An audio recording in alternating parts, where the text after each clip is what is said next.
Northern England is under attack by German V-1 bombs. A young black Canadian soldier named Robert Bud Jones is in the fight of his life. Little sparks in the sky, and you could hear them in the air buzzing. Once the motor stopped, there was a complete silence. That means to say that they were on their way down.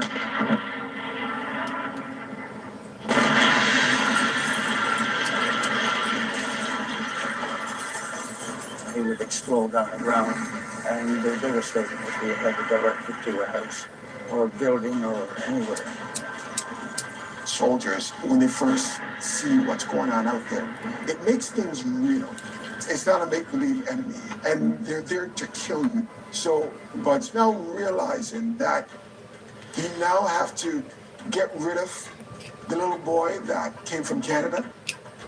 He's now a man that is in the middle of a war. Before he passed away in 2021, Jones was one of the last surviving black Canadian veterans of World War II. I learned slowly that death didn't really bother me. Veteran John Olby enlisted at 20. He is now 99 years old. I was quite a young fella. We had a bravado about us. There was two of us, Virgil Travis and myself. And right after the holiday, we dressed up and went to winter. We had suits on. We thought we were sharp and made the big hats, you know. And we walked in and someone said, "What section of the army you want to go in?" "Yeah, I want to go in the Army Corps." Sounded glamorous, you know, seeing pictures of tanks running across the prairie, the dust flying.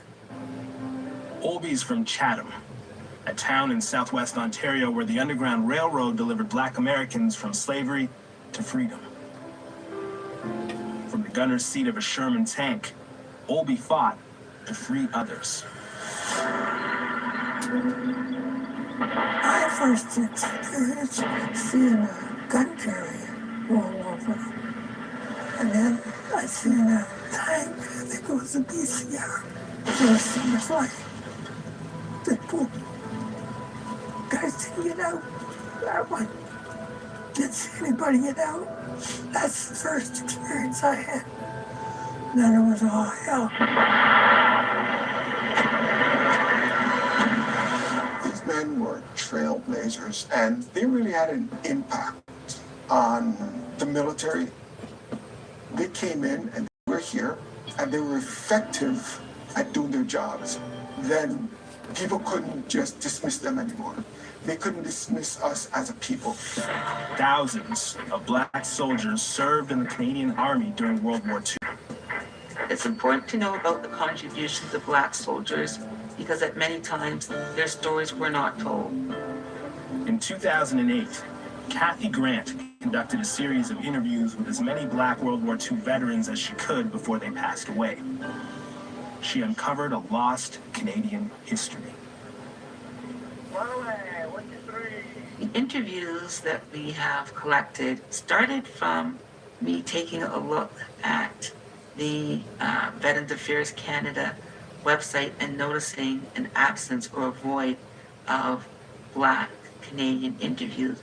The next certificate accepted by Bud Jones on behalf of Clarence Trim, who was killed in action at 21 in World War II. Having them now is important because most of these veterans have passed away, and it is remarkable to see them sharing their stories. It's like a living memory. It's like living history. It's important. I was also keeping my promise to my dad. Kathy Grant's father joined the Canadian Army in 1942. During World War II, the German submarines were shelling all the sea lanes, and the men of our Caribbean islands were struck. And we West Indians, being very patriotic to the empire, we felt we would like to come to Canada to obtain military training whereby to do our part in winning the war. My father was a World War II veteran who volunteered to fight for Canada, and he kept all of his pictures, connections with his friends, all of that was very near and dear to him. But before he passed away, he said, Kathy, I want you to ensure that the Canadian government, as well as Canada, recognizes all of its Black veterans that don Canadian uniform.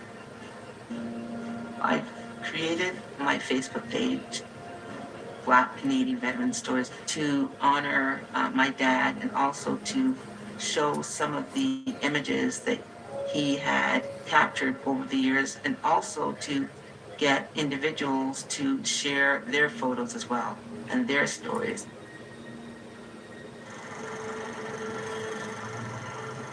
My family came to Montreal via the Underground Railroad in 1843.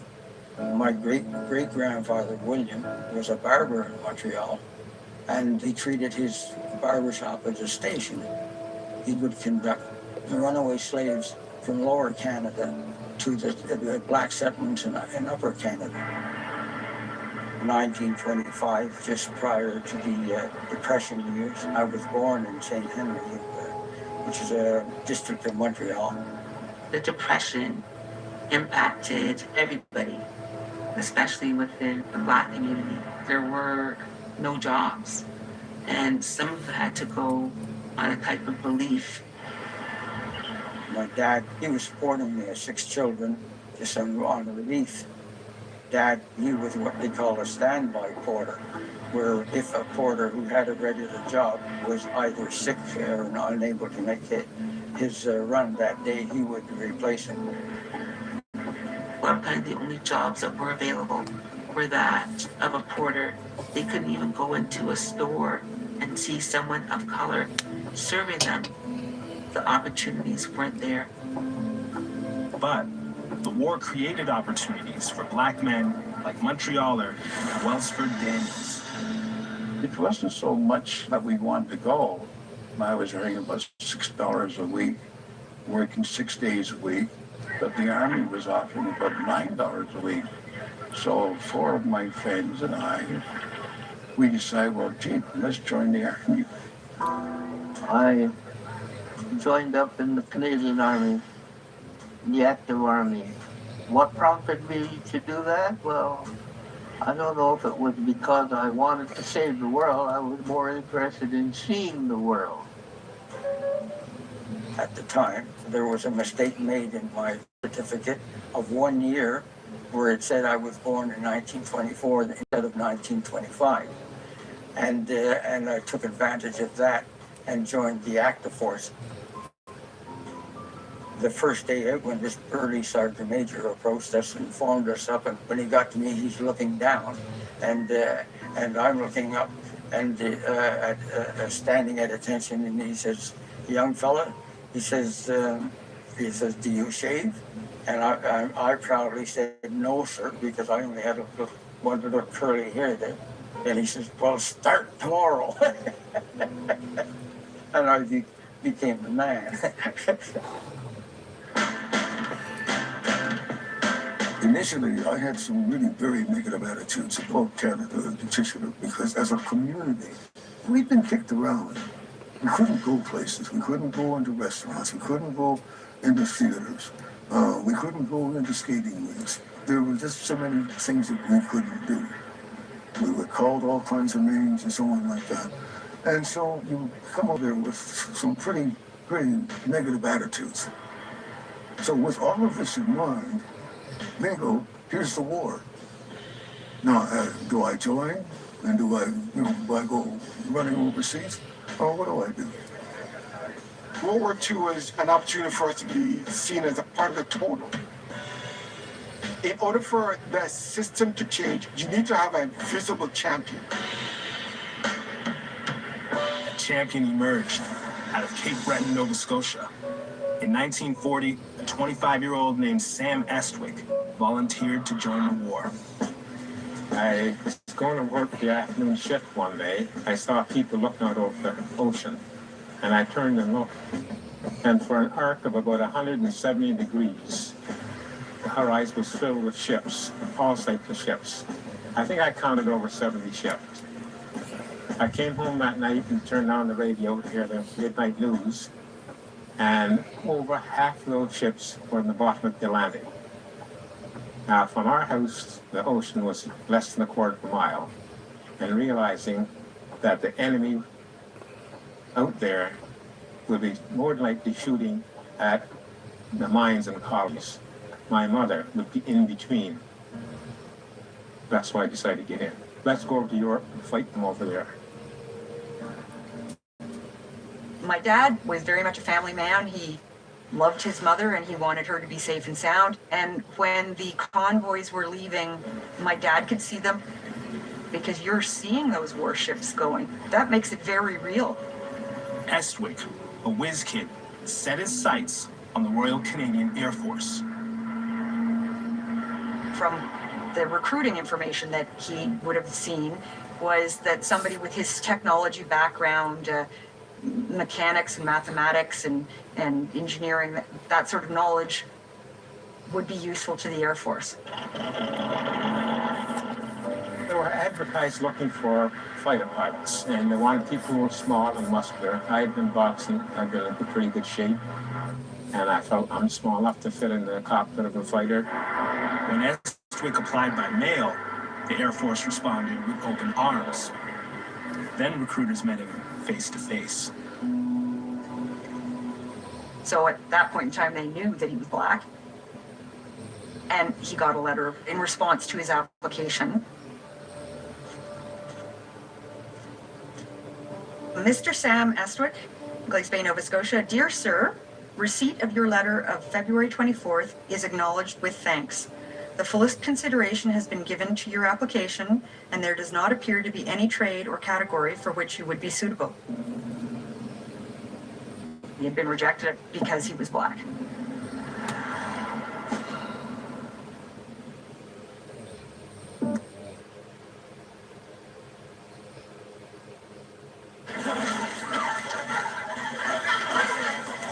Can you spot the child who came to school hungry today? Bang, bang, bang, bang, Smaller bang, bang, classes will bang, make room bang. for educators to connect with their Come on, kids. shout break. Come on, shout break.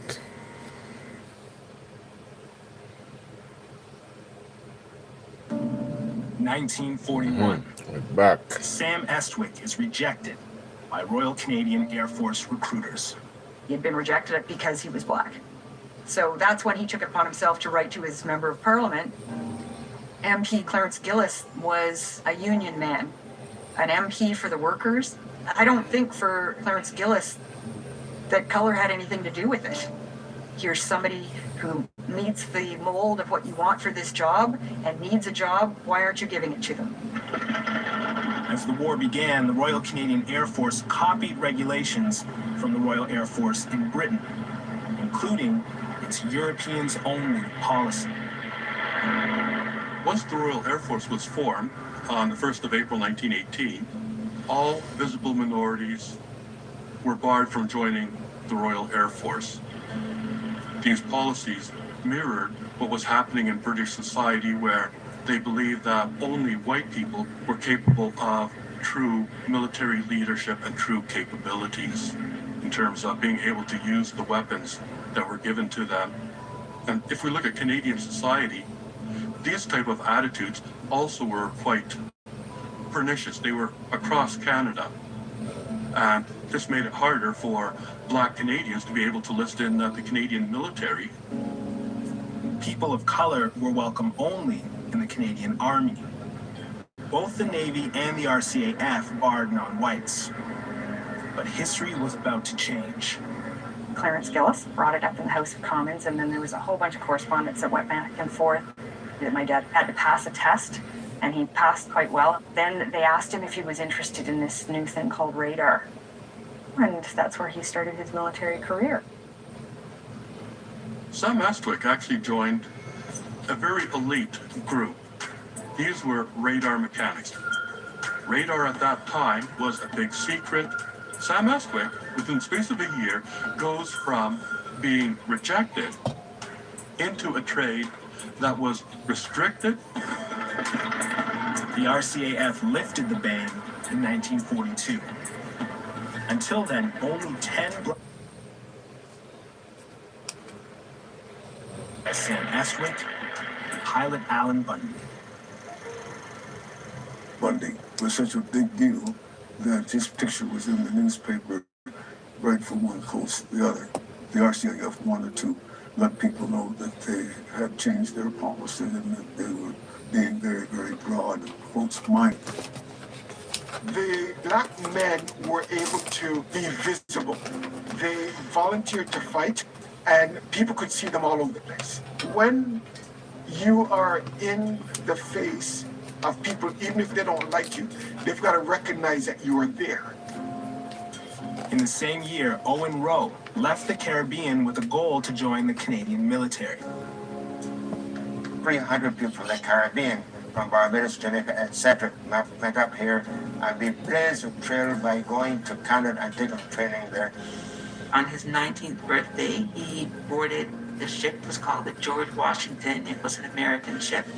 And they were headed first to, and then they were going to be taking a train to Montreal. The first sight when they came into New York Harbor was the Statue of Liberty. Something about the Statue of Liberty and freedom resonated very much with my father as well as the other men.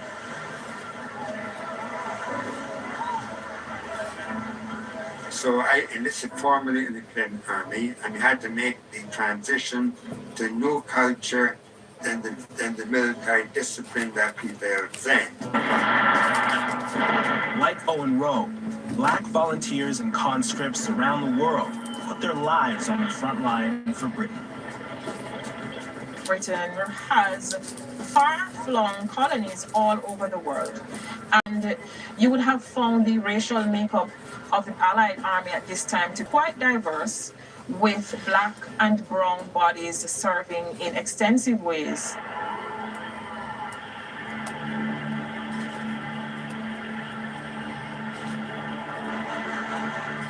I did not like what Nazism or what Nazism was doing to people. I must tell you this stuff they had given you from the day you were born, that you were British, and Britain was at war, and you had a moral obligation to be part of their defense. Being fired at sometimes, that wasn't pleasant.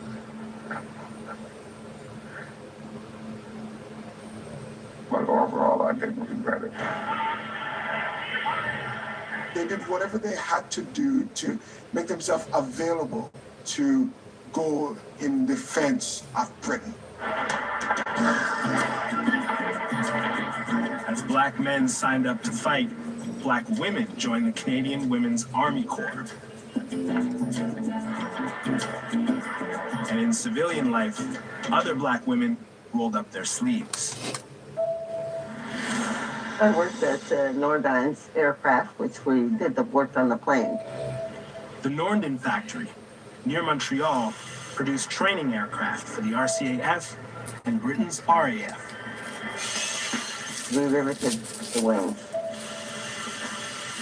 all the way along the wings and all that sort of thing. That's what we had to do. We used to put little notes on the wings sometimes to wish the fellows well. We were just cheering them on, sort of thing. And I worked on a night shift. You got a better hours than you did for the day shift. Then during the day, I used to have a little part-time job minding children. The black woman, they really carried the load. From an economic perspective, the black women now had to go out. They had to make sure that they can actually take care of their family. Well, it's very lonely knowing that he was going overseas, and you worried all the time about that everything would be all right with him.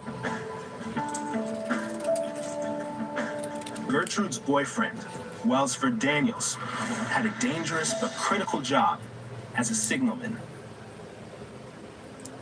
the signals were paramount, that their use of senders and receivers were very necessary communication equipment. You had to learn how to operate the Morse code.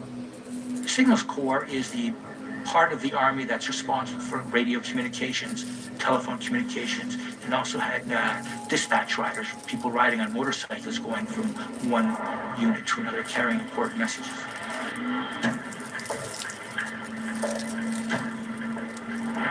The forces of liberation move to their rendezvous with destiny. The invasion is on. D-Day, June 6th, 1944, 5:30 in the morning. Allied ships blasted German positions on the Normandy coast. Then, 156,000 Allied troops, including 14,000 Canadians, stormed the beaches. The advance lasted well into the evening.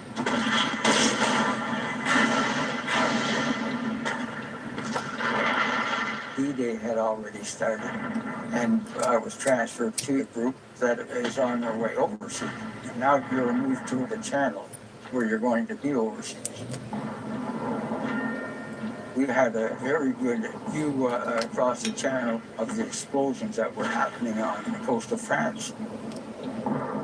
On the UK side of the channel, Robert Jones had come face to face with war. It's not natural for a person to want to kill somebody else. It's not natural. But he's now realizing that he now has to do the deed if required. I wasn't afraid because I felt I was part of something. Everything that meant anything to anybody else always meant the same to you. When you have a common enemy that is trying to kill you, then you don't worry about different races beside you. All you know is we will fight together to eliminate that enemy and to make sure that we get out of here alive.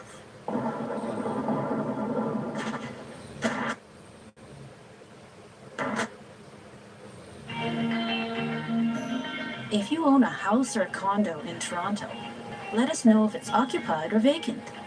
Submit your declaration today. Visit toronto.ca/vacant home tax.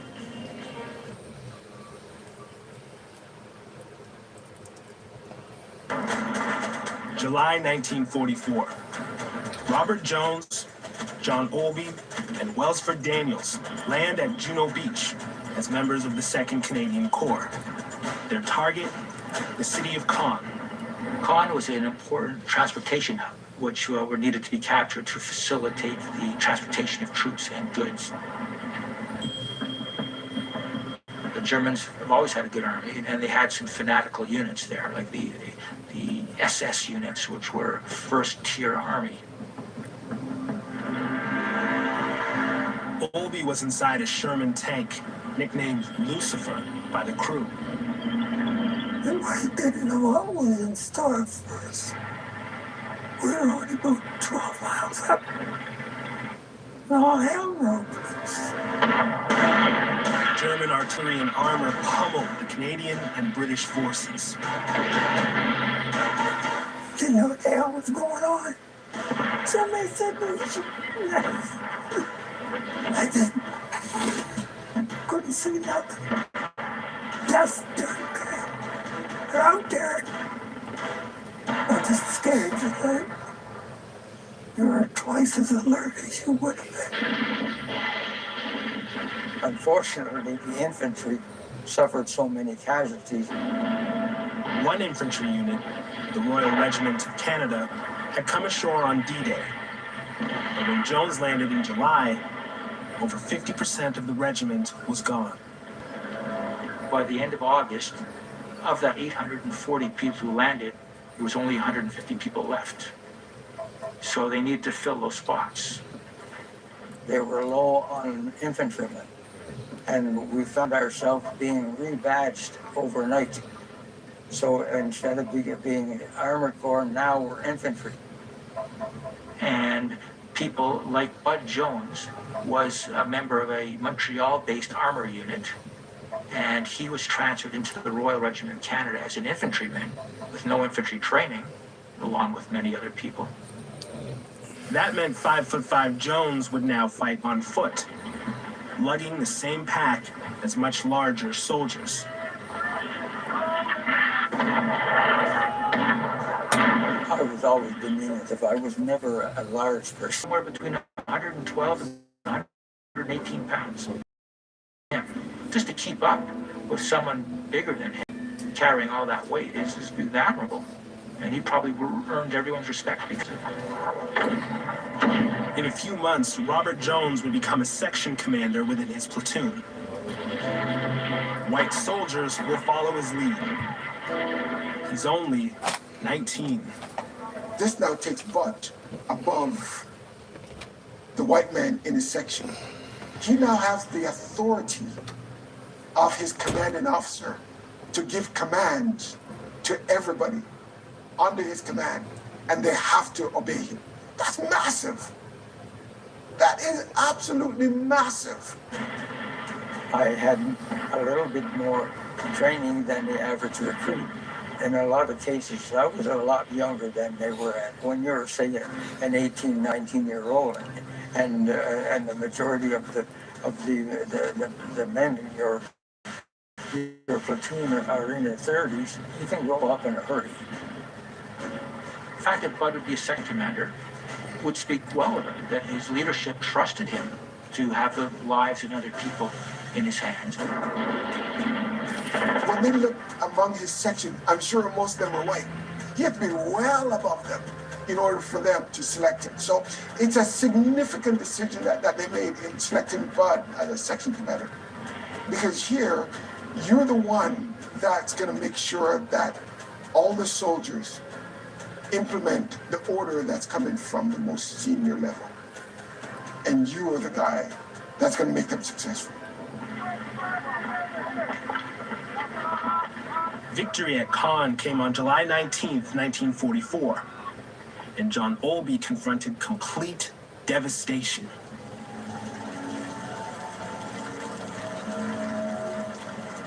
Went to Caen. The streets were full of rubble. There's a few snipers left in buildings. And the streets blood climbing over debris all day long. Some of the cities that we went through were just devastating. And I saw many dead cows and tanks that were full of dead Germans. You could imagine that the bombing of these areas was so serious. And you could only imagine the effects on the civilians that they took.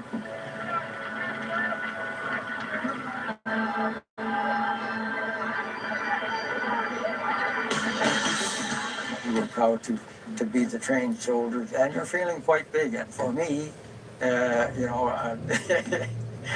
with everybody taller than I was right amongst them. As Robert Jones and the Royal Regiment of Canada chased the retreating Germans from Caen, the 1st Canadian Corps was fighting for northern Italy. The regiment that I was in was Infantry Support Regiment. We did most of our traveling in half-tracks. Actually, our primary duty was to support the tanks.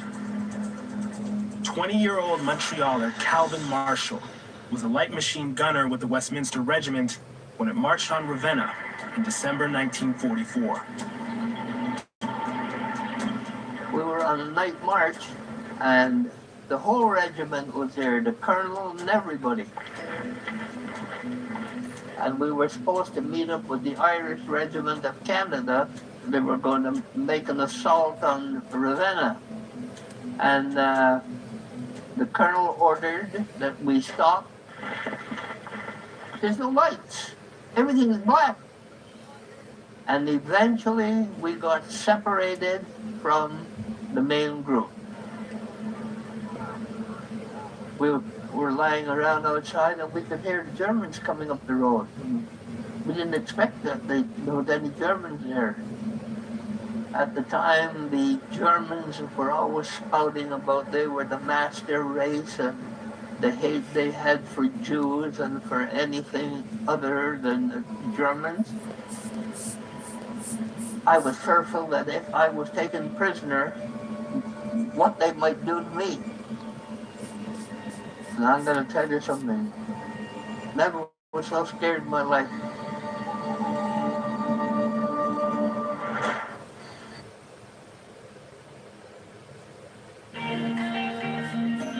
If you own a house or condo Commercial in Toronto, break. Commercial let break. us know Bang, if it's bang, bang, occupied bang, or bang, bang, vacant. bang, bang, bang. Submit Like and your share, like declaration and share. today. You already know. We out here, partner. Toronto.ca/vacant home Bless, tax. bless, bless, bless.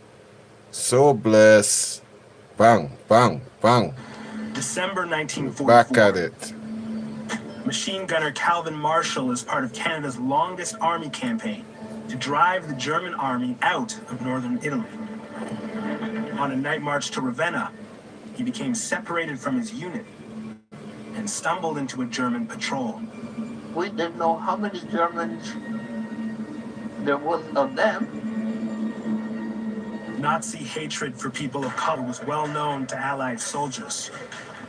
In 1940, when France fell at the Battle of France, the invaders executed between 1,000 and 1,500 French African POWs in a series of isolated killings. You had two parts of the German army, the Wehrmacht, which was the regular army, but the SS were fiercely loyal to Hitler. And they were Nazi fanatics. To be captured by the SS was pretty much a death sentence, especially if you're Jewish. And I'd imagine it wasn't much better for our black troops either. In the aftermath of World War I, Hitler was enraged by the French occupation force and the presence of 20,000 African soldiers within it. He made it illegal for Jews, Roma, and blacks to marry Germans. In 1937, the Nazis sterilized biracial German children. And when World War II erupted, Nazi Germany amped up its anti-black propaganda.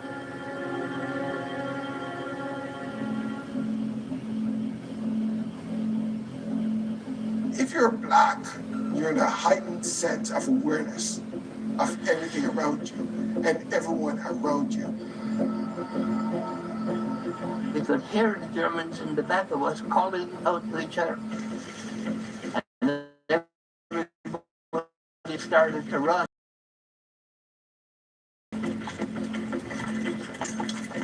We went up into a farmer's loft.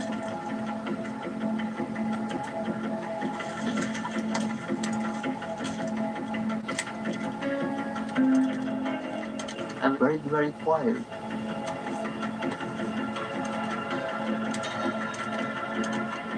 We stayed there all night. When daylight broke, we looked out through the little thing and we seen Canadians. And you go back to the original fight. The fight for civil rights continued in places like Dresden, Ontario. Two black soldiers dressed in their uniforms walk into McKay's restaurant, which is in Dresden. Mr. McKay himself was a returning vet and refused those two young men service. In a 1949 referendum, Dresden residents voted against a bill that would have made local shopkeepers serve black customers. I haven't got anything against the colored people. They've made a mess in their own mess. Do you think they have a lot of support or not? Been backed by the people from outside. Well, who are these people, do you think? Well, there's the colored people from some of the big organizations in the States. There's the communists that are looking for trouble, all of them, and there's the Jews. If we can't come out of battle unified and having that solid relationship, when are we going to do it?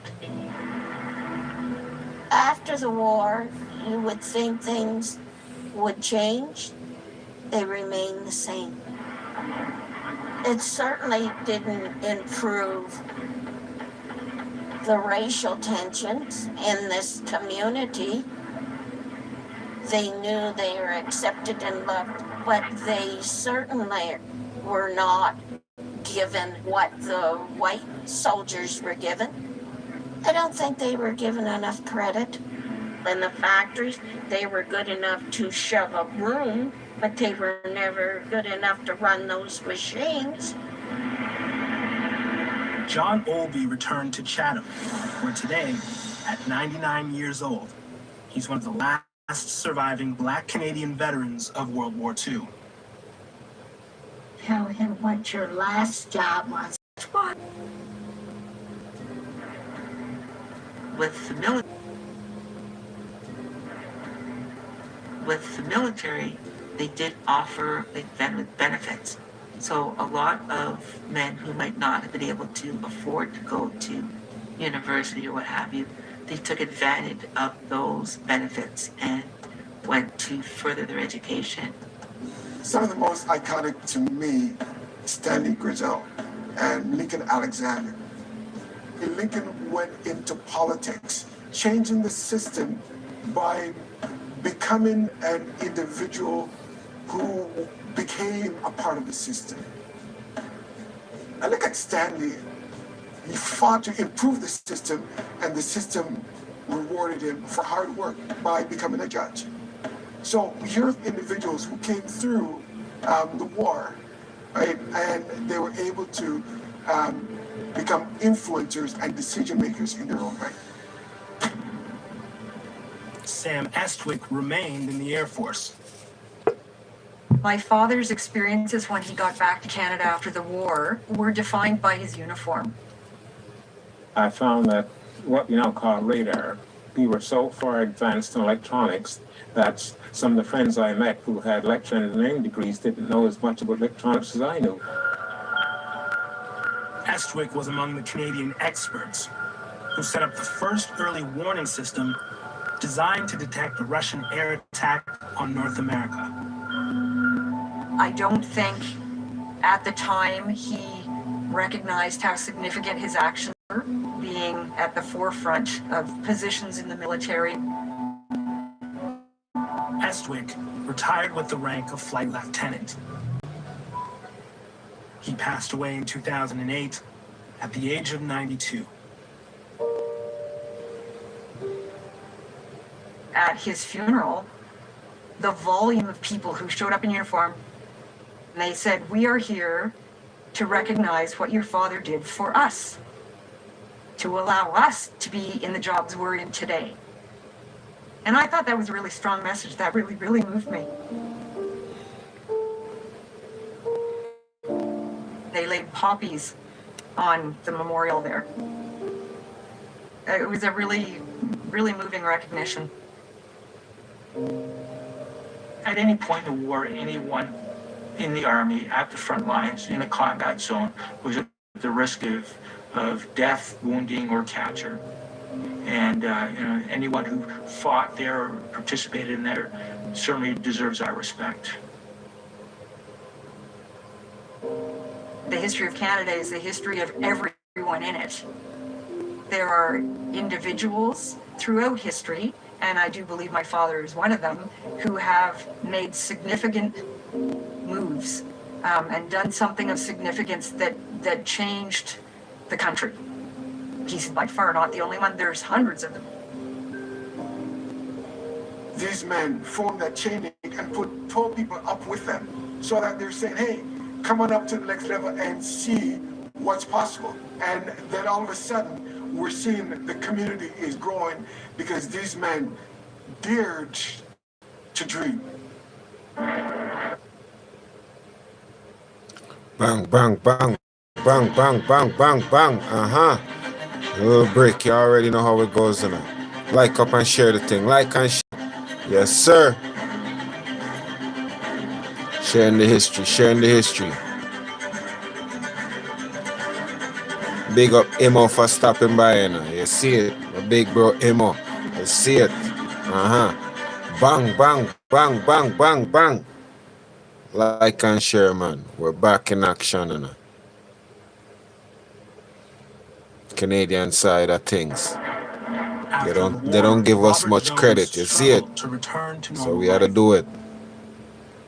Well, it's hard. My mother and my father found that out because I actually came back suffering from post-traumatic stress at the time and didn't recognize what it was. I've spoken to the families of veterans of the Second World War whose fathers dealt with horrific conditions in battle and survived and came home after the war and said that their father was always angry, was difficult to deal with, impatient, and it created a stressful situation for the family years after the war. Drinking, Every drunk, person's going to handle it differently. postmortem, Some people don't handle it stress, the whole 9 yards. I was told by the doctor to find something strenuous to do. I tried it. It turned out pretty good, so I thought I could beat anybody in the world. The first thing I did was won the Quebec Bowling Club Championship. And then in 1948, I was Dominion champion. Jeez, see that? When I look at the I see the medals all over his chest. You know, the left side, the right side. That soldier that you want to emulate. Champion that. All my friends called me Buddy when I was young.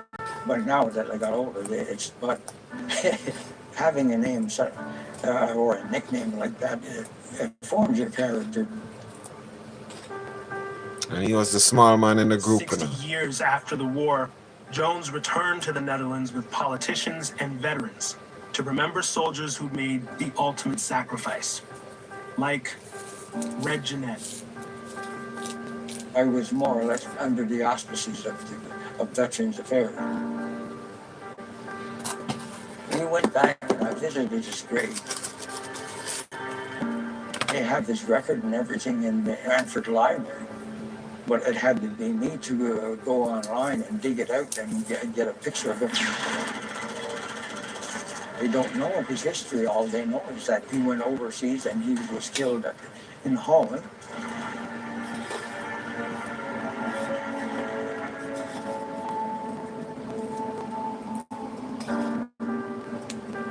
In 1975, Jones retired from the Army as a sergeant. Jeez. He passed away on September 2nd, 2021 Sleep at a well, nursing soldier. home in Sleep Ottawa. well, soldier. Sleep well, soldier. He was 96.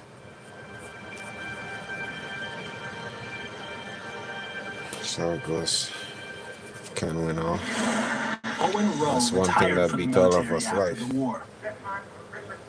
He devoted his life to social work and became a diplomat for the government of Barbados. But his experience in the Canadian military remained his guiding light.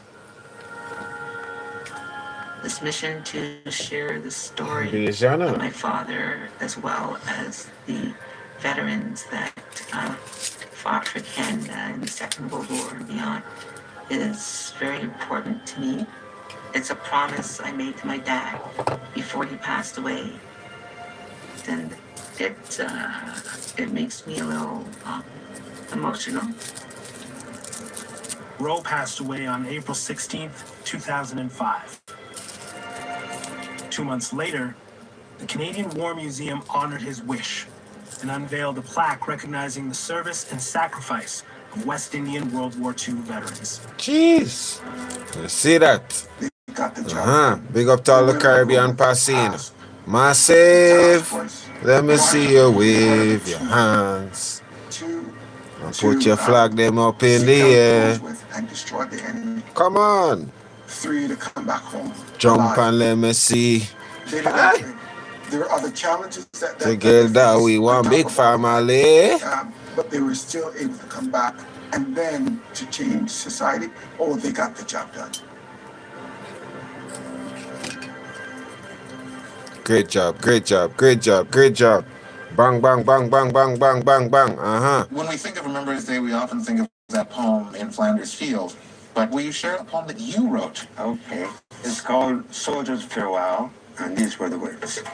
Land of my birth, O dearest earth, beneath whose shining skies I toil.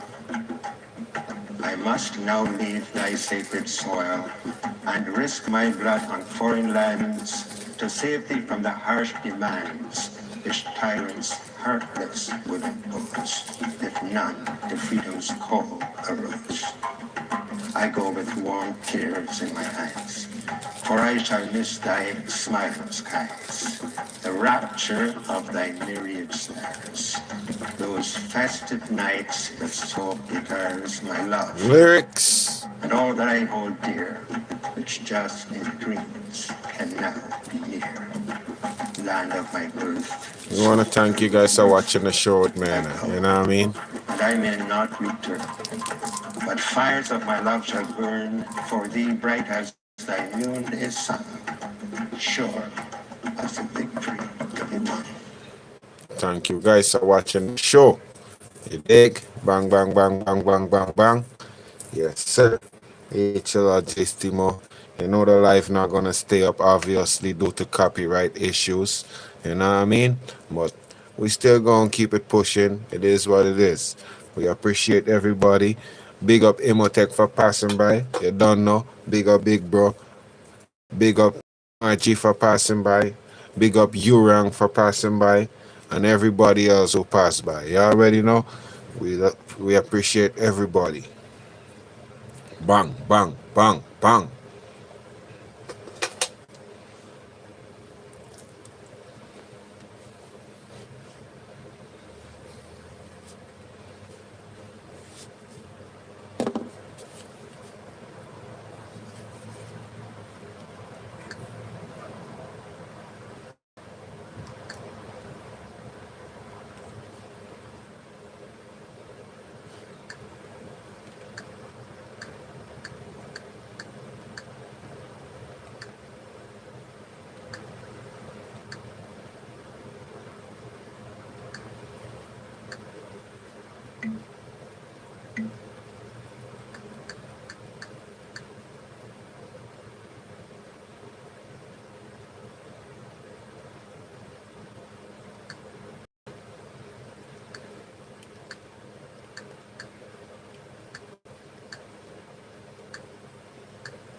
Bang, bang, bang, bang, bang, bang, bang.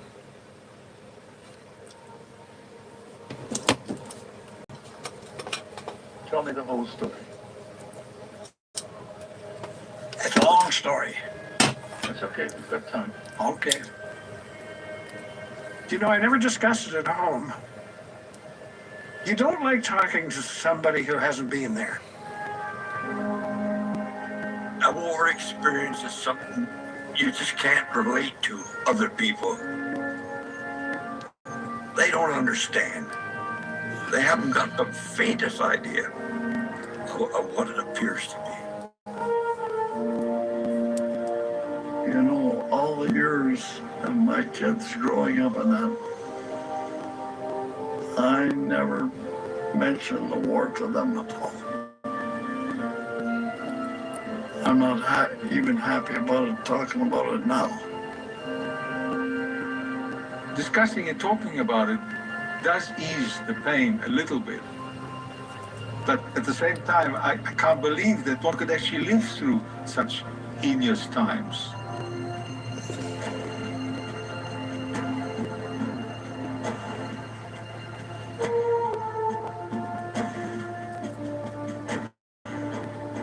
Canada, they won Germany for the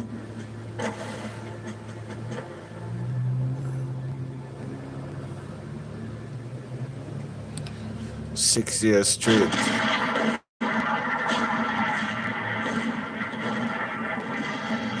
The shadow of the conquering German armies covered Eastern Europe.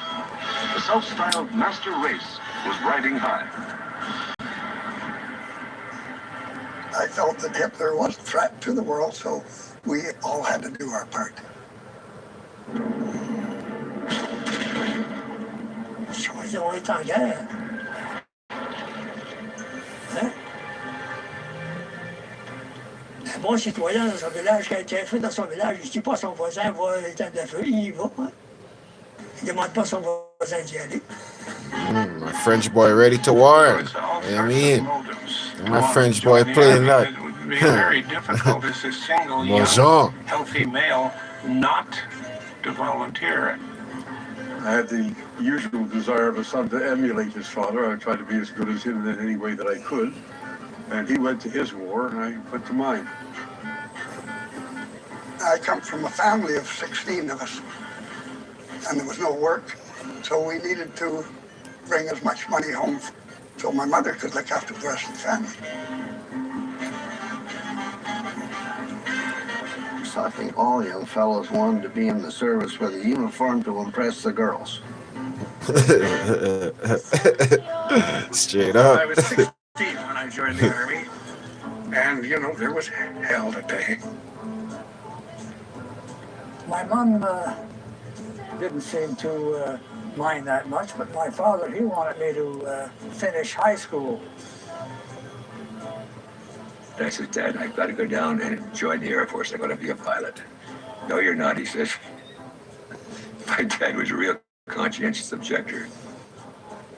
I just went and joined up. They gave me the uniform. I went back to my home, showed my parents, and after a tirade of questions and so forth, they accepted it, and I just went to basic training.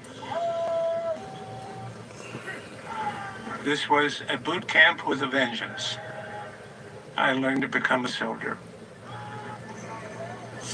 These were fishermen, miners, forest workers. They were all very tough outdoor guys. We worked with each other every day, all day. We did it month in and month out. You form a very special relationship, and you use it to win the war.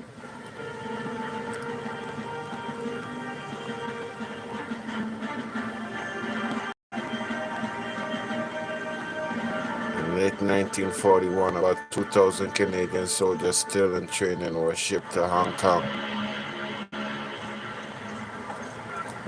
We didn't know where we were going. We didn't know where we were going until we arrived in Hong Kong. The Japanese are in a position to threaten British Hong Kong. But our garrison is being reinforced with Canadian troops who have just arrived. It was just an adventure at that point for an 18-year-old. All of them are volunteers since the war began, and all of them are obviously in the highest spirits. We actually didn't have any idea of why we were there. We heard planes, and I was standing beside the lieutenant, and we saw some planes coming, and as they went over, he says, "Oh my God, it's the Japanese." I saw these Japanese planes with meatballs on the fuselage in power dives, dropping their bombs on our facilities. There was 80,000 Japanese troops. That's a lot. And how many were you? About 7 or 8, I guess. 7 or 8,000 all told. And then all of a sudden the Japanese got close enough that you could see them coming. We didn't know enough to be scared. On Christmas Day, the Japanese broke through our lines, entered St. Stephen's Military Hospital, where Canadian and some British soldiers were in bed with every kind of wound, but all of them immobile. They just formed in. They came in the doors, through the windows, every place. You know, they just went wild. They murdered the doctors. They raped, murdered, and decapitated the nurses. And Horrible, Then horrible. they killed 70 wounded soldiers in their beds. Their blood was everywhere. There's a sweet, sickening smell. I can still smell it. From that point, we were actually prisoners of war. Our troops were told, we will survive this, we'll never give up, we'll stick together, and we'll never dishonor our uniforms. For a long time.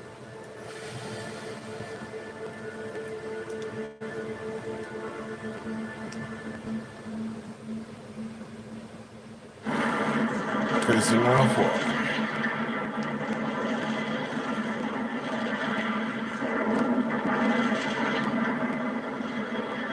Millions of firebombs rained down on the great city of London.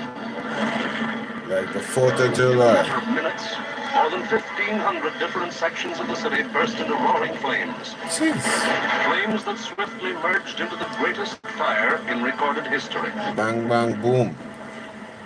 During Everywhere. the Blitz, the city of London was in flames. I was terrified all the time. It was very frightening. You read in books, the bombs whistled, and they do. They go, whee, and then the explosion is very frightening. There were tea factories all along the river, and they were bombed. You could smell the tea burning. You could smell the lapsang, oolong, Earl Grey. It was bizarre. Well, the British took an awful lot of bombings. I experienced the bombings that the Londoners had, and I helped pull some of the mangled bodies out of some of the houses.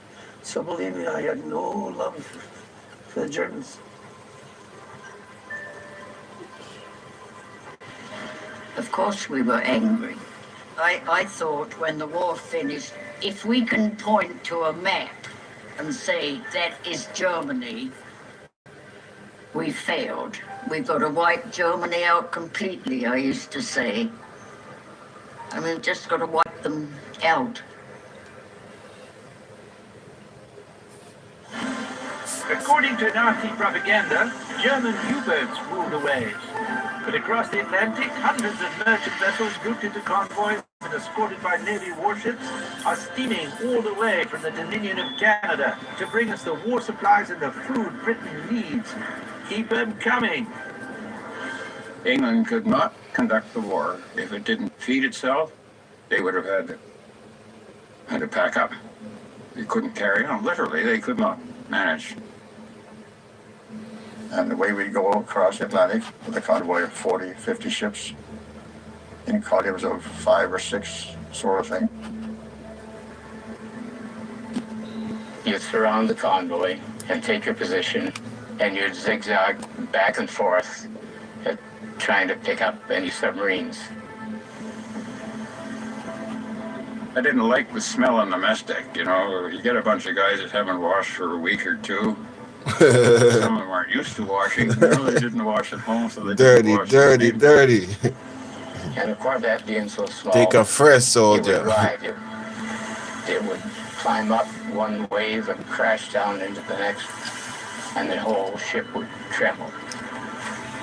The waves were mountains. They towered over the ship, and they just crashed into the bow and just smashed everything.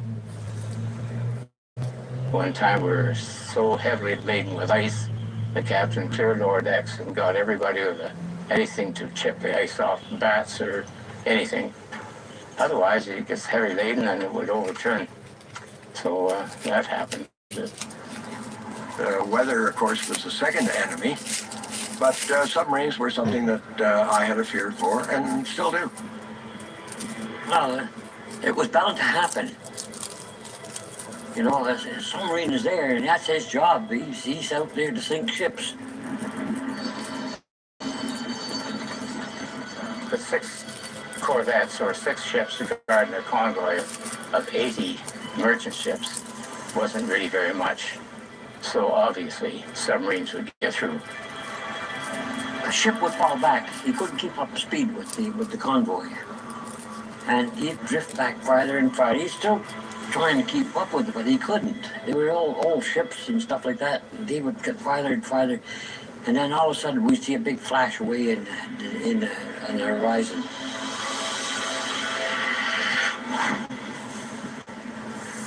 You see the big flash, and then you see it sinking, you know, you see people jumping off, and you see it sinking slowly, you know, and it's a terrible, terrible sight to see it go down like that. Knowing full well that there are lives on board there, and it's terrible.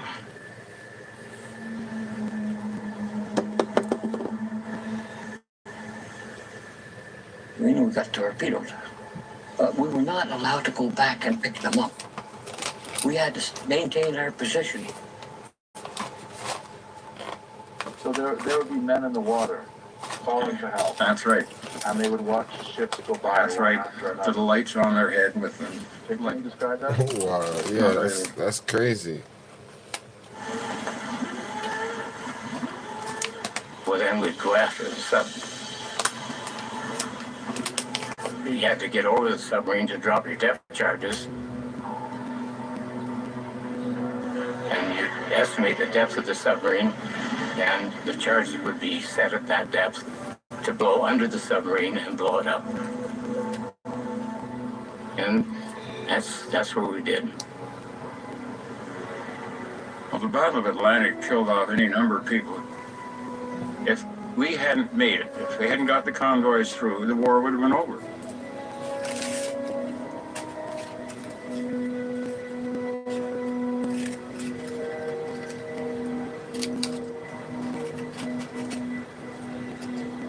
Saved by the day, boy. Bang, bang, bang, bang, bang, bang, bang, bang, bang, bang. Can you spot this today? Who's about to have an outburst?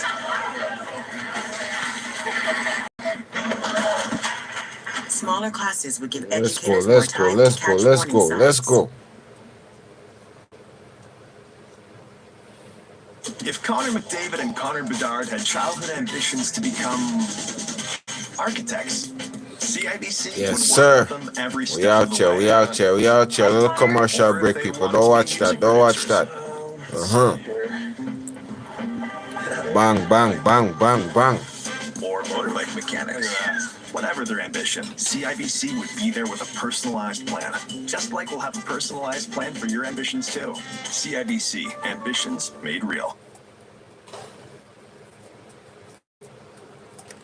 Back to the show, back to the regular Dagger, man. Back to it, back to the Dagger. Let's go, let's go. Battlefield, the fog of war is there, and it becomes a bloody mess.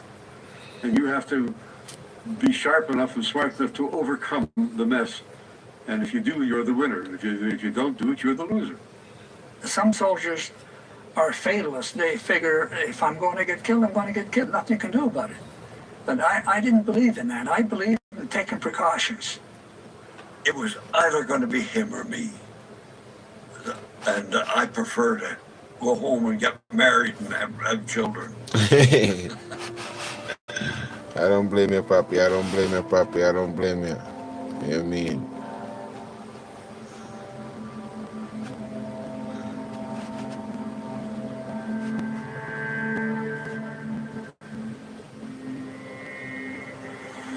It's been a wonderful day. I don't think there's a Canadian in whose heart didn't pound a bit faster today. If I stopped to talk to anyone, all conversations started with remarks like this. The Canadians are at it. Now we'll get somewhere. Well, all this rejoicing is all very well, but I'm inclined to think it's just a bit premature.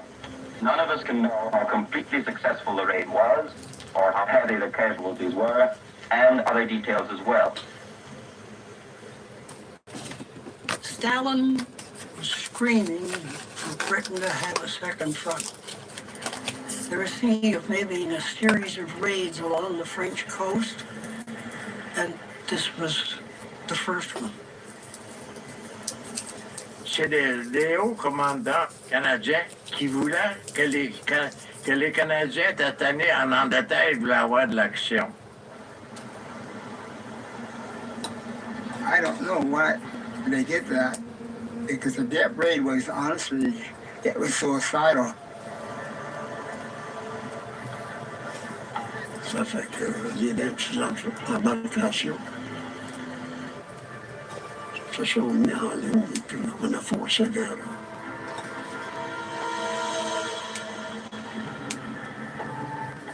Sure, you're scared. You know it's got to be done, but inside you're scared.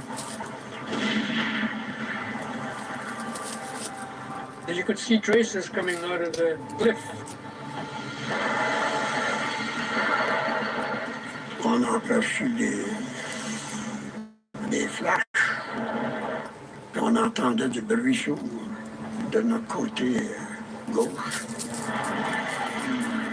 Là, ils ont ouvert la porte. Puis là, ben, on a reçu 3 shells dans le bateau. On était à 16 heures, on restait 5 de vivants, je pense. And there was a pillbox there. One of the officers threw a grenade in there. And big damn one guy come out of there and face blown off. And just like waiting to kill him. So I just shot him. Yeah, right there. Wow. Suddenly, wham! The next thing I know, I'm lying on my back, and I looked at Henderson. He was there, and he's down on his face with a pool of blood under his face, about darn near as big as a dinner plate. I got 2 little holes in the side of his head. Yeah. Shook me up. You know, it was a slaughterhouse.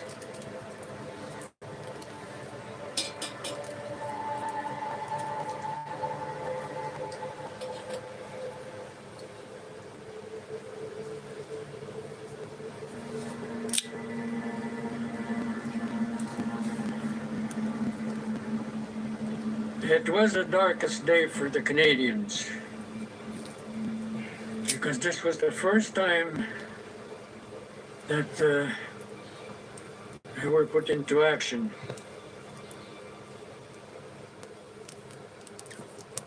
Massive defeat, boy.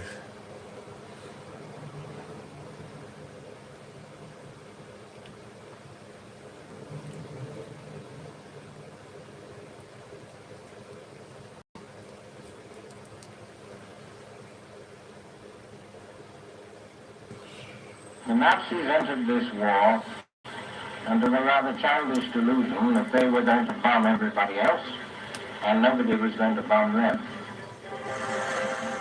They sowed the wind, and now they are going to reap the whirlwind.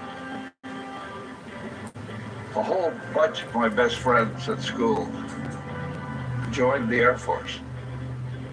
I would say 8 teenagers at the time. 4 of us came home, 4 didn't. The odds were not good. They didn't tell us that at the time. We knew that we were going to get into some dangerous stuff. We would either be shot down and enter a POW camp, we'd all be killed, or if we really worked at our job, we might make it through a tour. The ones that didn't come back, that wasn't going to be you. That was the other guy would not come back. You will always come back yourself. At least that's how you sort of trained your mind. We're gonna drop a little present from the sky. It is lonely when you're in flight, but it was interesting. You're above the clouds. So it was cold, quite cold. Up there it was 40, 50 below zero. I had an electric flying suit, which seldom worked, and I would plug it in the turret, but usually it didn't work too well. Cool. All of a sudden, I said, holy Moses, look at that. 2 bombers had crashed together. And we knew at 1,000 feet, nobody's getting out of those bombers. 14 guys had just been killed while we were looking.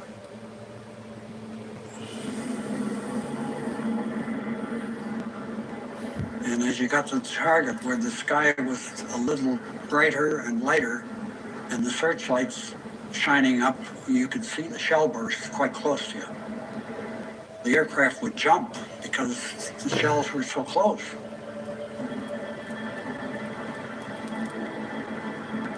Bombing or aims, and when he feels he's right over the markers, he releases the bombs.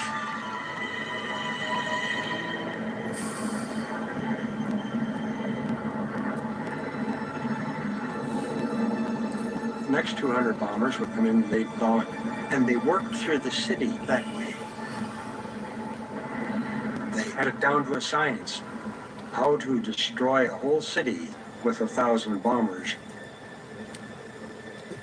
And the bombs we had were designed that way, you know, to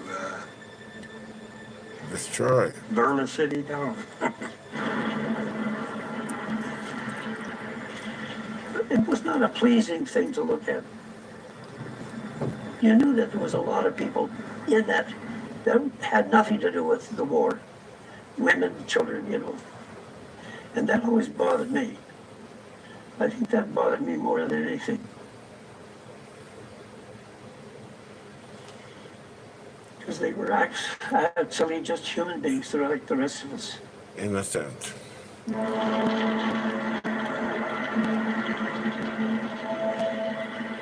We had just dropped up on load, so we were up and circling to head back to England. And that's when we got hit.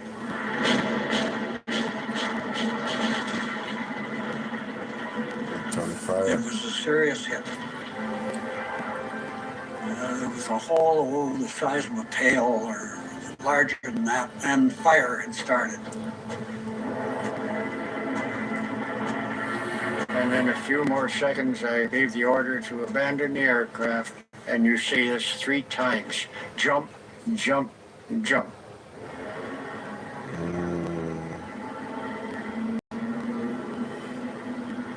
When I put my parachute on, I noticed there's no top on the aircraft, so I just stepped up on the side and stepped off.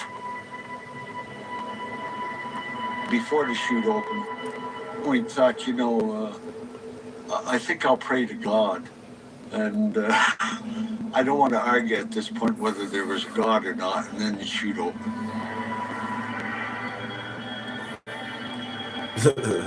After I hit the ground, I thought nobody got out, most likely.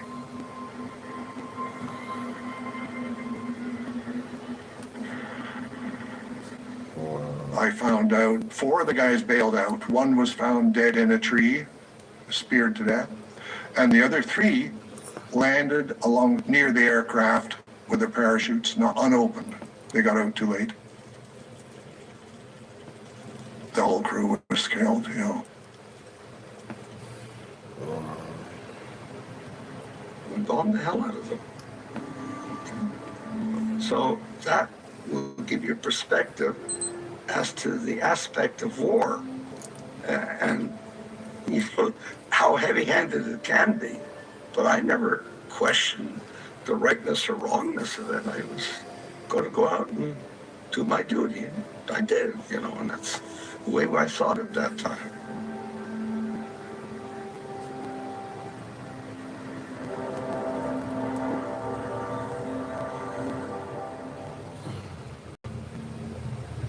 It's crazy. The Chevy Equinox is more That's than how just war a goes. That's how It's war your cool goes. down. You have arrived. Your surprise for mom. Tough And landing. make no mistake, it's your Equinox with everything on one screen. Chevrolet. Together, let's drive.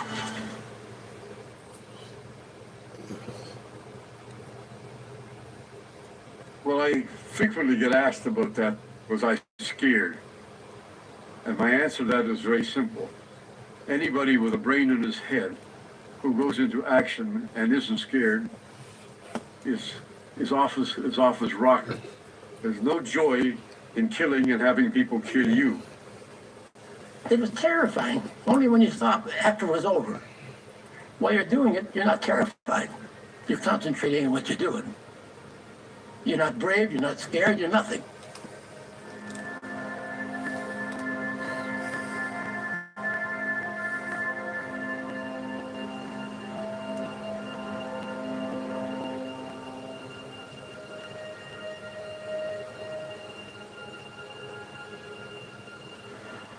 The hour was at hand. The last days of June 1943, thousands of Canadian troops, men of the 1st Canadian Division, set sail in two enormous convoys to a destination as yet unknown. 6 juillet, l'on nous a informé qu'on allait débarquer en Sicile. There were ships in all directions as far as you could see it. It was a real sight, for us, young people that have never experienced anything like that. I can still see the image in my eyes. I grieved every time these boys went into action. Many of them would be killed and wounded severely, and we'd have to go in there and pick them up and carry them out to safety and whatnot.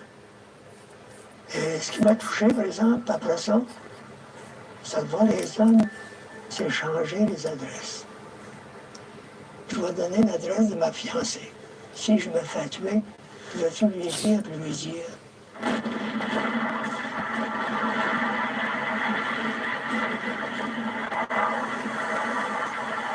Shots We fired. landed at Shots Tequila fired. Beach. It was an exciting time, I'll tell you that.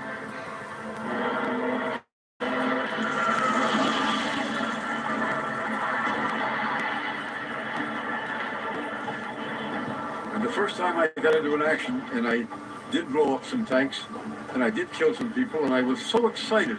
I was jumping up and down with joy, saying, it works, it works, it works. But you have to remember, I was only 23.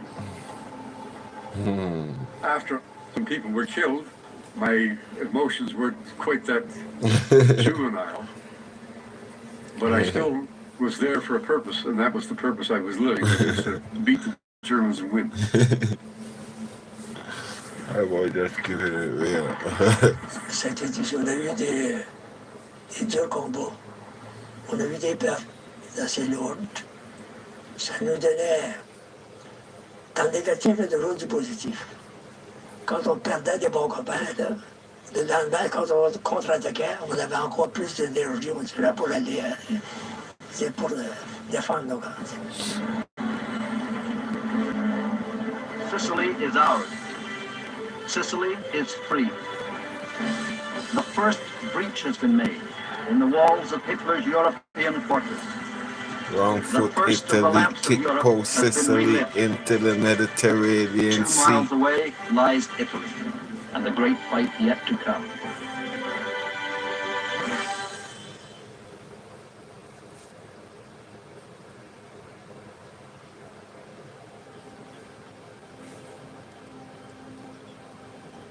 In December of 43, the 1st Division was fighting up Italy on the east coast, up the Adriatic side.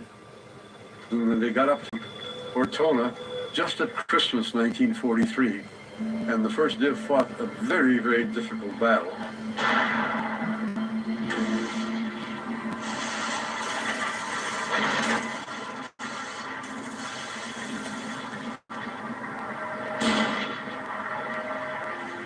The boys went in with fixed painters. Around every corner there was death, the fear of death and whatnot, because the dairies were hidden in the rubble and whatnot with the machine guns just open up. And it was one of the most fiercest battles you've ever seen.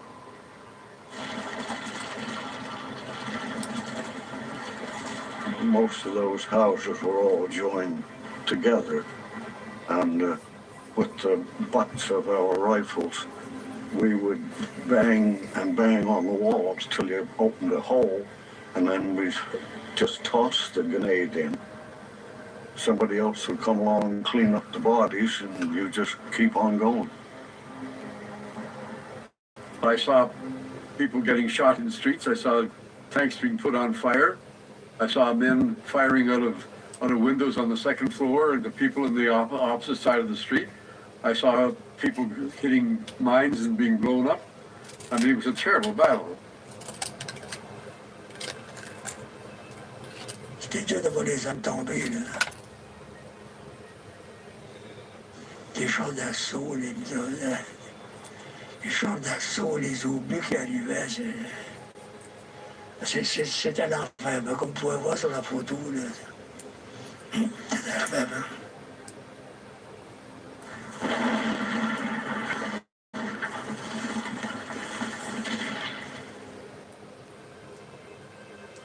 The only one that I ever thought about was my mother. The only one. It seems that you could feel her closeness to you, and I don't know why. But... Was that a source of strength for you? Mama boy. Mama superhero that. Watching me still emotional. My boy still going through it. Bataille-là, les Canadiens sont battus dans le tas, rue par rue, maison par maison, et des fois étage par étage. Les Canadiens en ont venu.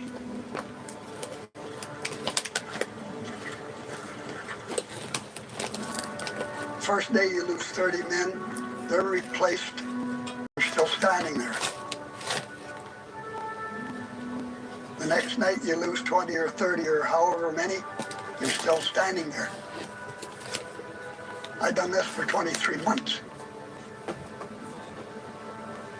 You know, your luck just keeps running out, and you're down to the last breath of air, and you're still standing.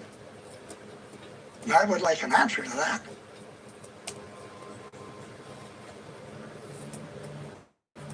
I thought I was running out of time. You made it, soldier. You made it, soldier. If you Bang, bang, bang, bang, bang, bang, bang, bang, bang. let us know if it's occupied or vacant. Big up to Professor Seven for stopping by. You already know this is commercial break. We get back to the show. You already know. We back on the effect. Is it? Not gonna stop.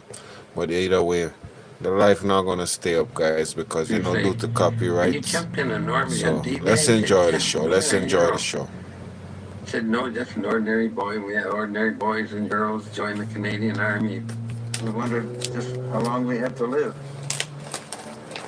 And I can't say that I was ever afraid. Maybe I was too naive. Did you ever get upset when friends?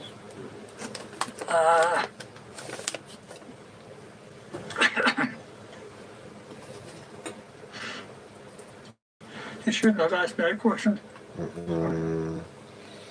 Should I never ask that question?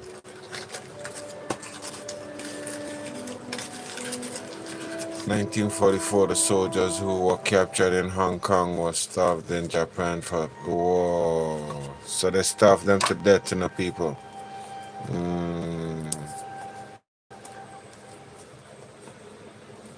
They told us that every day. You know, they were going to win. You are prisoners of the Japanese Empire. You don't go home no more. No you work for the food. Japanese Empire. No food, no food. Death was the constant. There were beatings and every conceivable means of punishment. No water, no food. There were so many prisoners dying. They were dying there at the rate of about 5 a day for a while during the epidemic. Wow. Wow. We thought that it would be years before we could be released. Look at this. If ever. They starved them, bro. I mean, just give up, that's it. But I never wanted to give up. I wanted to come Skull back. and bones. I did. That's it.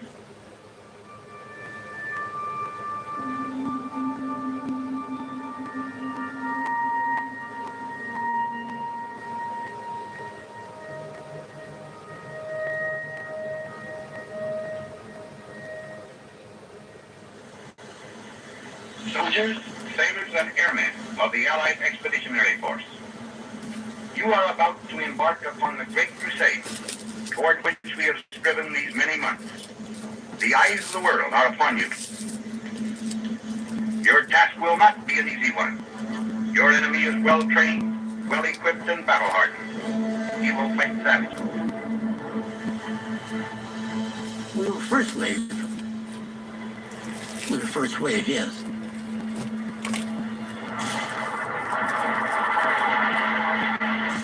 No, and you know what the first wave is in there.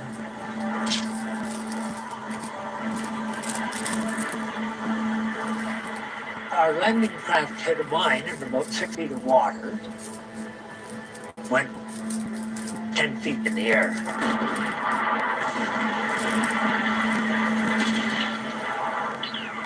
When the ramps come down to let these guys out the boat and to get out to the beach, they're running into machine gun fire. Well, the guy got killed that way. The Germans were shelling and blowing up the crafts in the water, and guys were floating around dead, and their bodies on the beach and all over the place.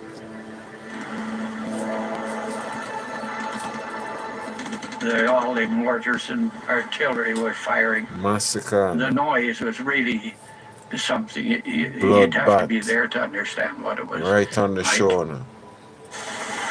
Some man don't even make it up. I remember as plain as it was yesterday, the sand moving in front of us where bullets were heading.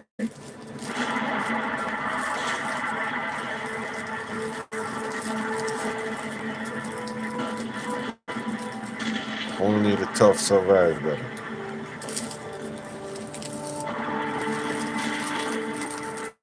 It was very busy.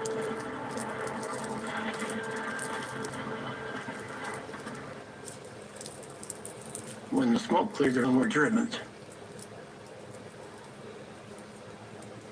You didn't get too many of those guys prisoners. What happened? They either retreated or they were dead, one or the other.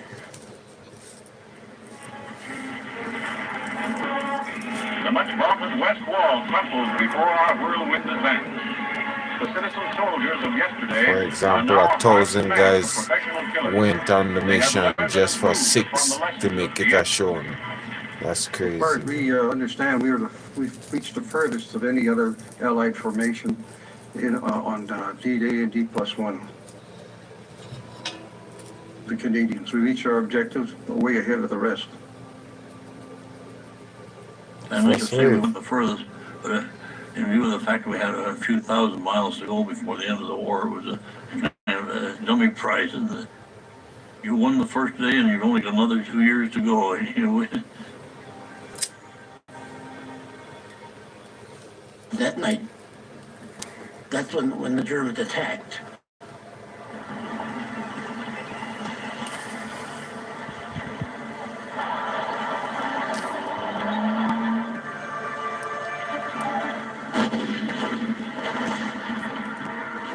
It was considered their premier division at the time.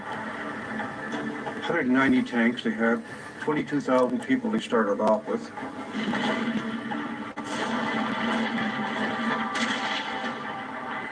I guess they figured we just throw up our arms and give in. The Regina rifles are called the Farmer Johns. Farmers never give up.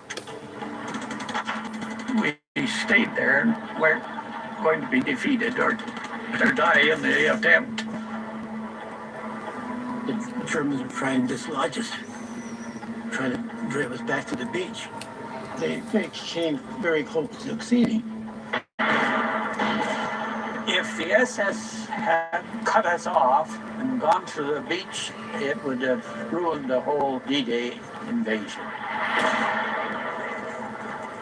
They were Hitler SS And they only knew one thing, is to destroy whoever they could. They were young kids of 18, 19, but they were trained to kill and to die for what they had to do. I was frightened, I was scared. I was a kid. I didn't understand what was happening, but I learned. I got accustomed to it.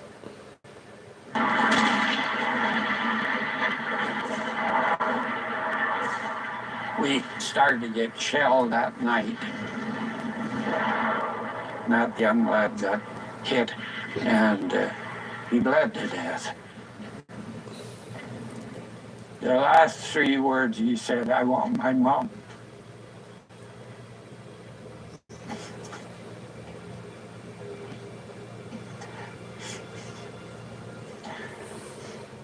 He said it 3 times, and the last time, because of the noise of the shelling, you could hardly hear. And after dark, I had to take him away and bury him.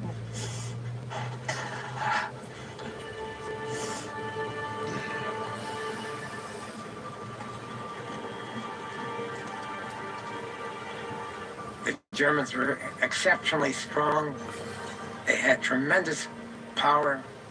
They had tremendous tanks. To overpower them took a tremendous lot of power and whatnot. And eventually we took it, but it took a lot out of me.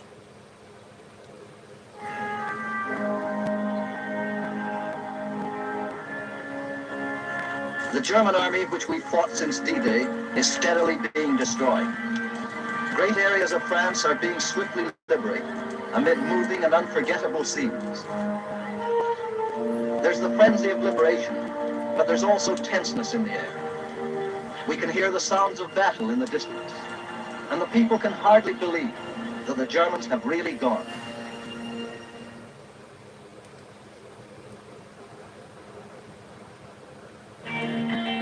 Bang, bang, bang, If bang. you own a house or a Well, we have condo this in part of the Toronto, show now. let You us know if already it's know. occupied or vacant. Submit your declaration today.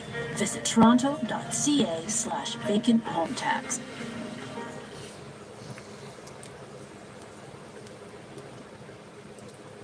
I have no qualms with the enemy. He was a good man. He was a good fighter, and he was fighting for a cause, same as we were, I guess. We were trying to kill young men and women, I suppose, who had had no part in the declaration of war. They weren't, in a sense, they weren't our enemies at all, and that was an unusually unpleasant thing to think about.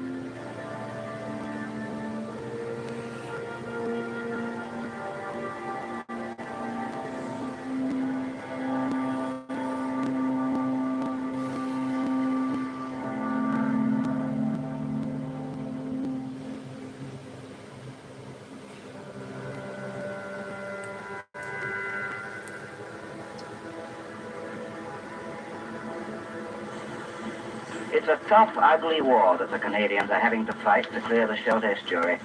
The Canadians have sealed off something like 10,000 Germans, and it's being fought in the most comfortless country imaginable. And the fighting goes on non-stop.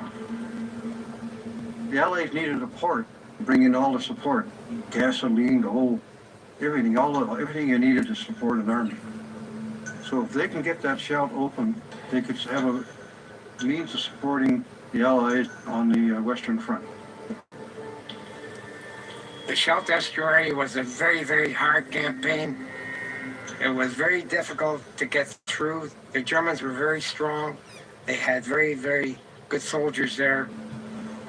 Lost a lot of men there. On my birthday, this is my 18th birthday, we made a raid across the canal to get prisoners. That's where I saw my first action. When we tried to cross the Leopold Canal, that was the toughest fighting that I saw through the complete war. with the exception of the beach. It was still dark when we went over. And there was a moon shining, I remember that. And you think it's shining right on you, you know. You scared? Oh, terrified. Any minute we expect to see a burst of machine gun fire on us, you know. I remember being on the other side, and the Germans were from here to that wall from me.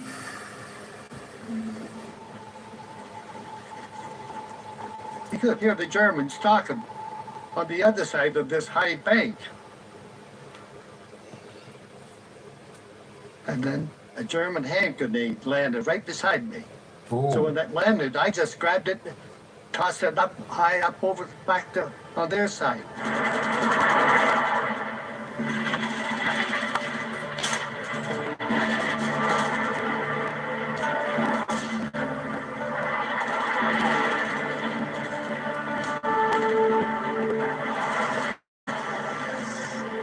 We had what they call flamethrowers.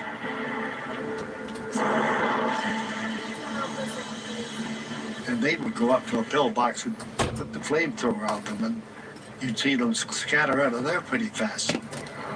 Some on fire.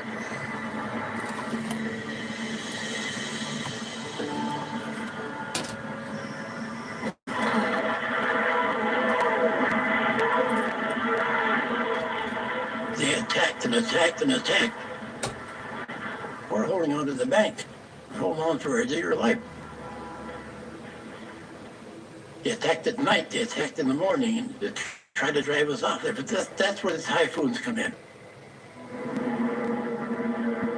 The squadron typhoons come in there. And they're hitting targets, and I'm not exaggerating. They're hitting targets about 50 yards in front of us.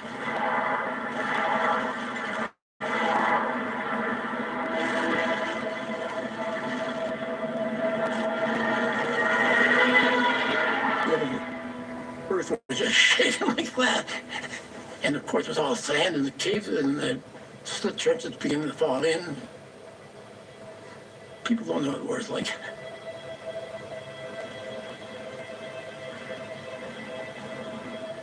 We'd lost a lot of men crossing that canal. I had to go and count how many. That was what the saddest of the fall to me. It could have been me. Well, that wasn't, but it was very sad.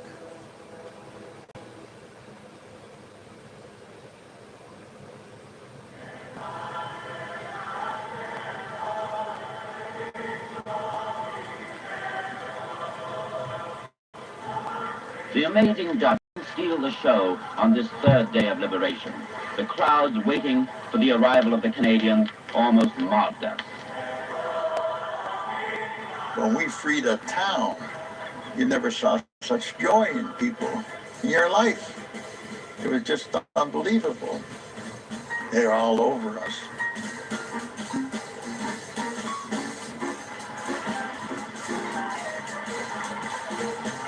People started to come out, and they came out in droves.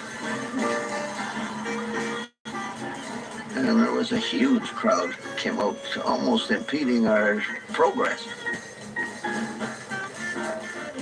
As a matter of fact, we had a problem because we had to get through the town.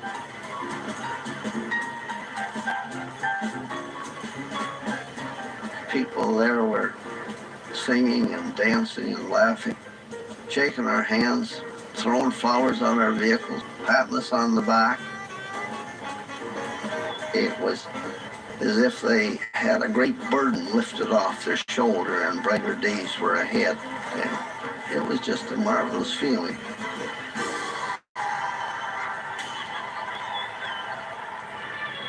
The Allied campaign to clear the Scheldt estuary in the Netherlands was a prelude to the mammoth coordinated drive now moving to the Rhine.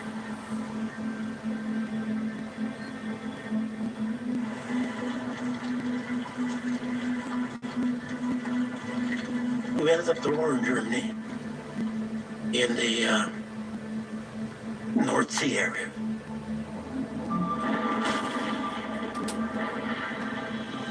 The Canadian Army took on some of the most miserable tasks. And the Canadians were given an unenviable task of taking some of the best German defenses.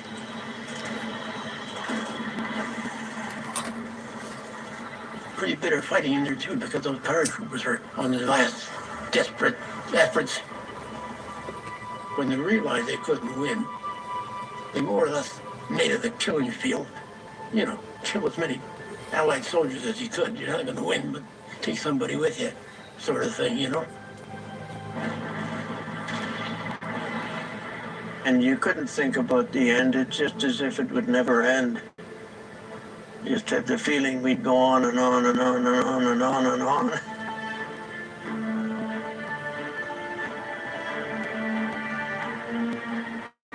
They're on the right road tonight, moving steadily and relentlessly on, toward the Rhine and beyond the Rhine, toward Berlin.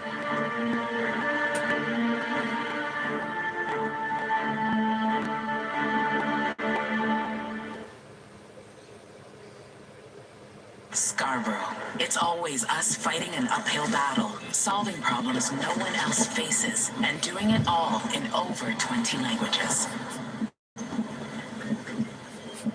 Donate at lovescarborough.ca. Do you have nightmares? Do you have bad dreams? Do you have good dreams about the war? Oh, yeah, sometimes you have them. Once in a while you have, and you're drained right out the next day. You don't want to, well, with me, I don't want anybody to bother me. I just want to be left alone. For a while I had these nightmares. Vivid nightmares. I'd be laying in bed and I thought I'd been run over by a tank. You know, being run over by a tank and trying to get away, and it was terrible. I used to wake up soaking wet. These things never go. They're always there. They'll be there for the next 20 years that I intend to live.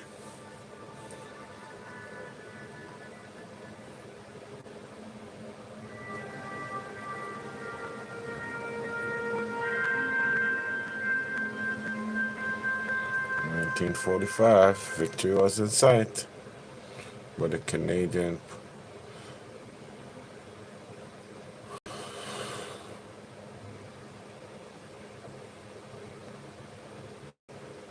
When we came here, conditions were indescribable. Our most unpleasant task has been making the SS, of which there are about 50, bury the dead. Up to press, we've buried about 17,000 people. Wow. And we expect to bury about half as much again. Wow.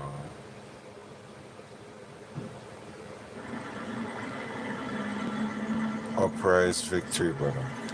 We could sense that the German army was collapsing because we were getting an awful lot of prisoners. The fighting hadn't stopped, but there was a general feeling that things were coming to a close. You knew something was up because you were not getting the heavy fighting range. Something was going on. And to us, we thought maybe the war is getting over, you know. We just moved on and on. And, you know, one of the last places we came across was Bergen-Belsen concentration camp.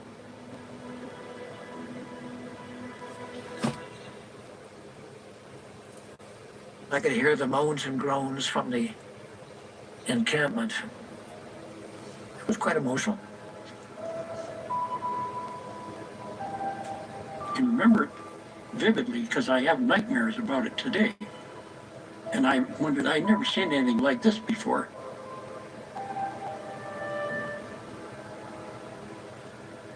I hate to even talk about it. It's just bones and skin and piled up like you see them.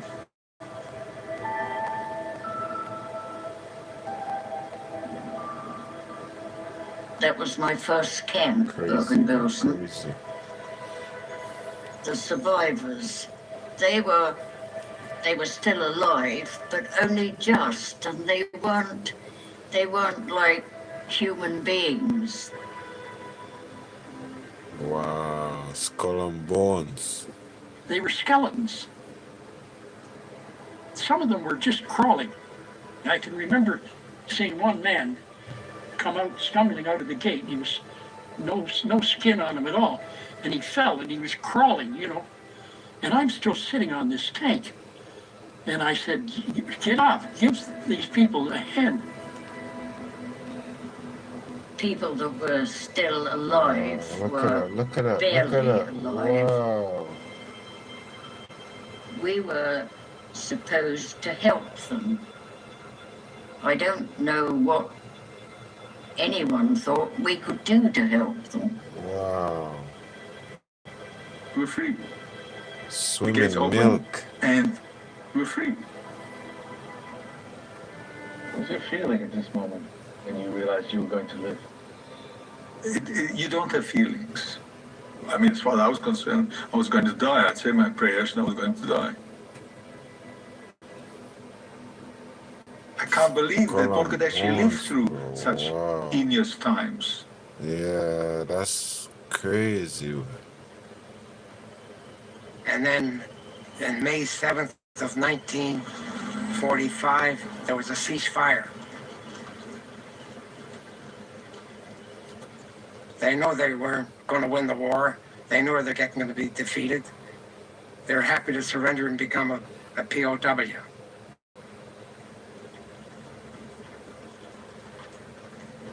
I was yelling at them.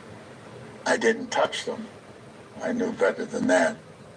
But I was screaming, I want you to know that there's a Jewish person here that helped end this war. In the center of empire, with hearts beating high with pride and joy, crowds of their millions await the official word that victory has been won in the West. Britons from the dominions, the colonies, and the homeland, with guests from occupied countries, stand in hushed expectancy, eagerly awaiting the pronouncement of Britain's Prime Minister. Today is Victory in Europe's Day. Long live the cause of freedom. God save the King. That's it, people. The war was over. We were all going to go home. The war was over. We weren't going to be killed. We came through okay. Let's celebrate.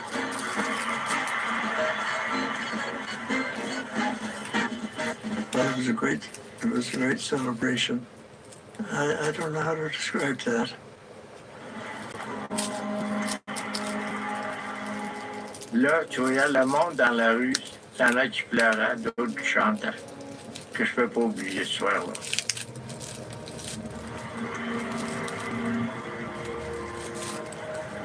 God, it's over, you know. It's over. We're not going out tomorrow. It's going to be a relief. You're gonna Yeah, you're going to live. That's right. You made it, soldier. You made it, soldier. A message from the Japanese government. I deem this reply a full acceptance of the unconditional surrender of Japan.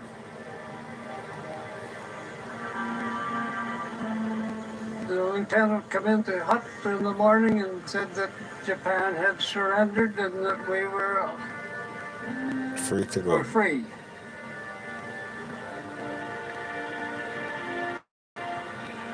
It was absolutely amazing.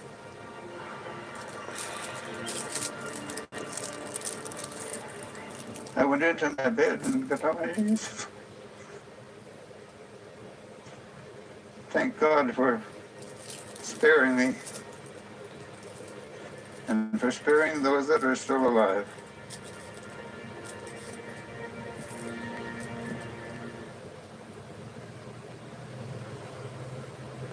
Scarborough. It's always us fighting an uphill battle, solving problems no one else faces, and doing it all in over 20 languages. Good show. It was a good show. Donate at lovescarborough.ca.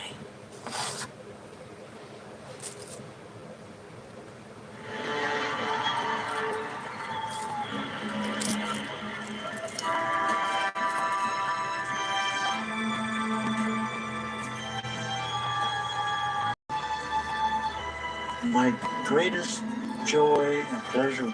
We ran out in Halifax, took the train. That was quite an experience.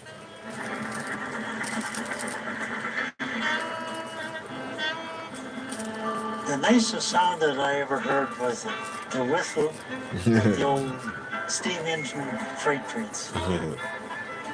Home sweet home, boy. To hear that whistle blow, it was just unbelievable. And we got pulled into the station. It was so crowded, you couldn't see ground anywhere, just faces.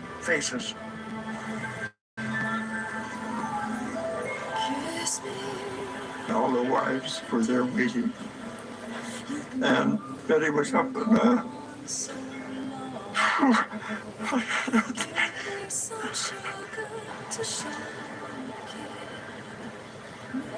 I was so nervous. Coming home.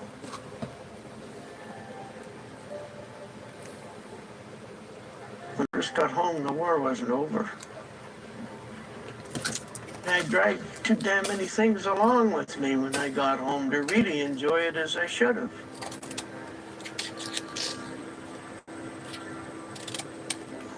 Après la guerre, la première place où je suis allé essayer de me trouver du travail. Où est-ce que vous avez travaillé? J'ai dit, en Angleterre, je me dis. Oui, mais il dit, qu'est-ce que vous faisiez là-bas? Ben, j'ai dit, ils m'ont appris comment tuer.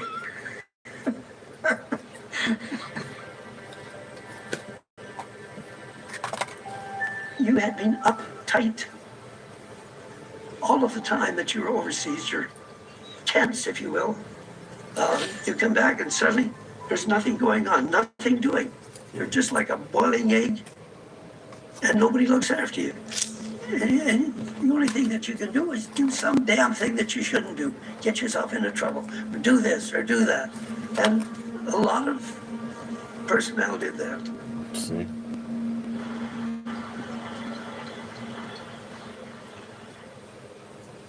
Post-traumatic stress syndrome. For a while I had some of that, but didn't know what it was. You know, I suffered from it before the end of the war. I suffered from it all through the years, and I didn't know what was wrong. My feelings, my emotions are not the same as yours. When I see a flower, it doesn't mean the same to me as what it means to you. There's no feelings, there's no emotions. As a matter of fact, what happens with a lot of Holocaust survivors, I think, and certainly in my case, your feelings and your emotions were killed. And you don't react like a person who hasn't gone through that horrific trauma.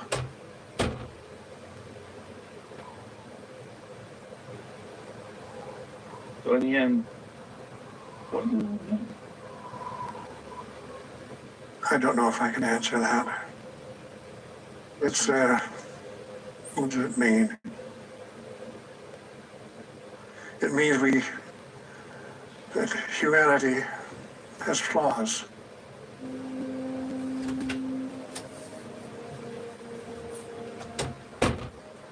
it's a terrible thing, war. And if you're growing up and you think about it, it becomes more terrible. That's why the young go to war. They're dumb. They don't know any better.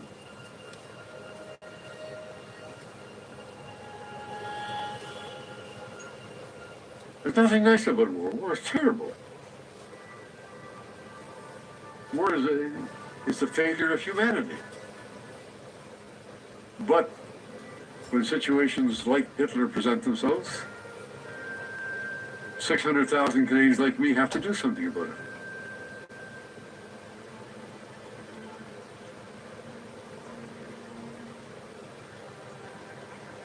And you must be a humanist. All the religions, all the models, all the philosophies teach that. A lot of people preach it, but very few people practice it. And a lot of people don't even preach it. They preach the opposite. They preach hate. That's what's happening at the moment.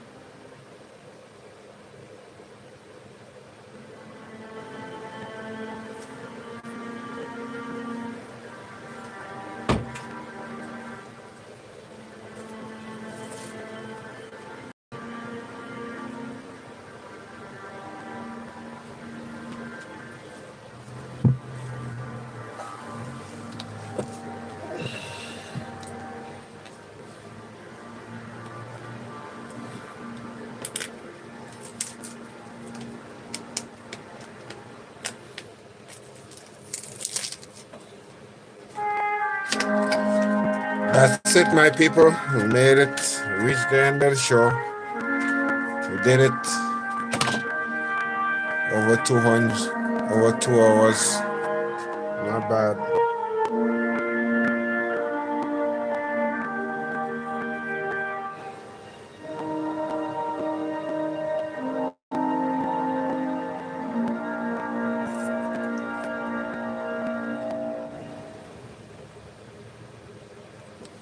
Bang, bang, bang, bang, bang, bang, bang, bang, bang, bang, bang.